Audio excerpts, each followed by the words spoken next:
अस्सलाम वालेकुम व्यूअर्स, मैं हूं सबा और सबा के जहां में आप सबका इस्तकबाल करती हूं। कैसे हैं आप सब? उम्मीद करती हूं सब अच्छे होंगे। तो आज मैं आप लोग के सामने अल्लाह पर यकीन करने की एक ऐसी कहानी बताने जा रही हूं जो कि न सिर्फ़ आपका ईमान ताज़ा कर देगी बल्कि आपको अल्लाह पर कामिल यकीन, किस तरह से इंसान को गरीब से अमीर और अमीर से फ़कीर और फ़कीर से बादशाह बना देता है। तो आप वीडियो को पूरा देखिएगा। चैनल पे नए आए हैं तो प्लीज़ सब्सक्राइब कर लीजिएगा। तो चलिए वीडियो स्टार्ट करते हैं।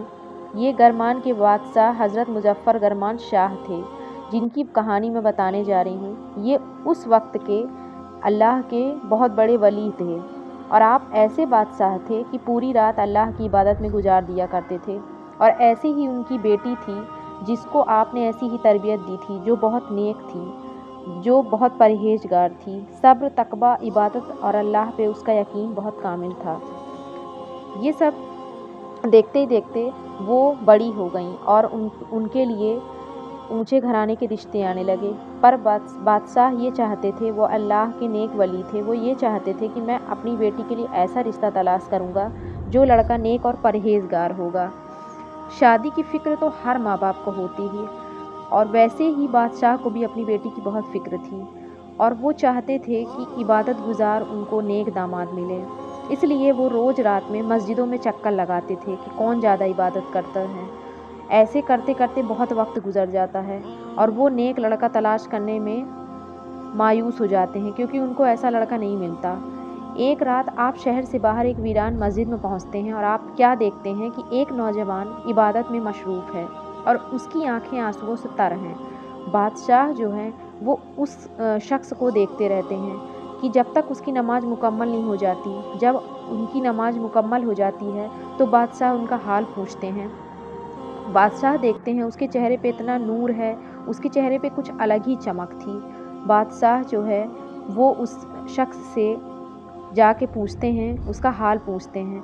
तो वो शख्स कहता है, मैं बहुत गरीब हूँ, ना तो मेरे पास रहने के लिए मकान है और ना ही मेरे पास खाने के लिए, रिज़्क़ के लिए कुछ है। तो मेरे माली अल्लाह हालात भी अच्छे नहीं हैं। बस अल्लाह पे यकीन है, बस अल्लाह पे यकीन है, वो हर दिन रिज़्क़ अता कर देता है। ऐसे में बादशाह मुस्कुरा के उनसे पूछते हैं कि अगर आपका निकाह गरमान के बादशाह की बेटी से हो जाए। तो वो शख्स मुस्कुरा के कहने लगा, बाबा क्यों आप ऐसी बातें कर रहे हैं? आप अच्छी तरह से जानते हैं ना तो मेरे हालात अच्छे हैं, ना तो मेरे पास रहने के लिए ठीक ठाक मकान है, ना ही खाने के लिए खाना है। मैं कैसे इस बारे में सोच सकता हूँ? बादशाह के दरबार में तो बड़े बड़े लोग आते हैं, वो अपनी बेटी के लिए अच्छा रिश्ता देखेंगे और उनको अच्छा से अच्छा लड़का मिल जाएगा। बादशाह कहते हैं, तुम एक काम करो, अपनी इस अंगूठी को लो और कल बादशाह के दरबार में हाजिर होना, और अगर तुम्हें कोई अंदर आने से रोके तो तुम इस अंगूठी को दिखा देना। सुबह वादे के मुताबिक वो नौजवान दरबार में पहुंच जाता है और वो अंगूठी दिखाता है तो उसको अंदर जाने की इजाज़त मिल जाती है। जैसे ही वो अंदर पहुंचता है हैरान हो जाता है और उसको दिखाई देता है कि ये तो वही बादशाह हैं, ये वही बाबा हैं जो कल रात में मेरे पास आए थे। वो माफ़ी मांगता है और कहता है, मैं बहुत शर्मिंदा हूँ। इस पर बादशाह कहते हैं, मैं खफा नहीं हूँ और मुझे तो अल्लाह ताला ने इतना अच्छा दामाद दिया। और उसी वक्त वो काजी बुलाकर अपनी बेटी से निकाह पढ़वा देते हैं और अपनी बेटी को नसीहत करते हैं कि अपने शौहर के साथ खुश रहना और अल्लाह की रज़ा से राज़ी रहना। इस पर वो शहज़ादी शौहर के साथ चली जाती है और जैसे ही वो अपने शौहर के साथ जाती है और घर में दाखिल होती है तो वो क्या देखती है कि घड़े पर पड़ा हुआ एक रोटी का टुकड़ा नज़र आता है। वो अपने शौहर से पूछती है, ये क्या है? तो उसने बताया कि मैं इफ़्तारी के लिए ये रोटी रखा हुआ हूँ, सुबह सहरी में मैंने आधी रोटी खाई थी और आधी रोटी इफ़्तार के लिए है। शहज़ादी ने कहा, अगर अल्लाह ताला पे तुम्हारा यकीन पक्का है तो तुम जाओ और इस रोटी का सदका कर दो। जैसे ही अपनी बीवी के मुताबिक शख्स जो है वो जाता है और उस रोटी का सदका कर देता है तो अल्लाह ताला सदका करने वालों से वैसे भी बहुत खुश होते हैं और ऐसा करने से अल्लाह ताला बहुत खुश होता है और अल्लाह ताला ने उनको बढ़कर रिस्क अता करना शुरू कर दिया और 10 गुना बढ़ कर के उनको मिलने लगा, क्योंकि अल्लाह पर उनका ईमान मजबूत था।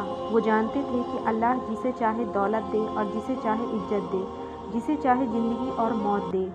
अल्लाह हर चीज़ का मालिक है, जो कीड़े मकोड़ों को खिला सकता है, परिंदों से लेकर दुनिया की हर मखलूक को रिस्क अता करता है।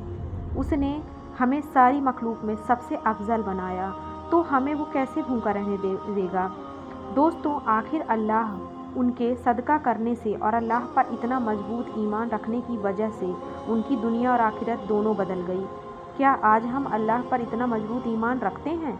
आज हम अल्लाह की बारगाह में जाने के बजाय लोगों से मदद मांगते हैं, उम्मीद करते हैं, जबकि वो खुद किसी न किसी का मोहताज होता है।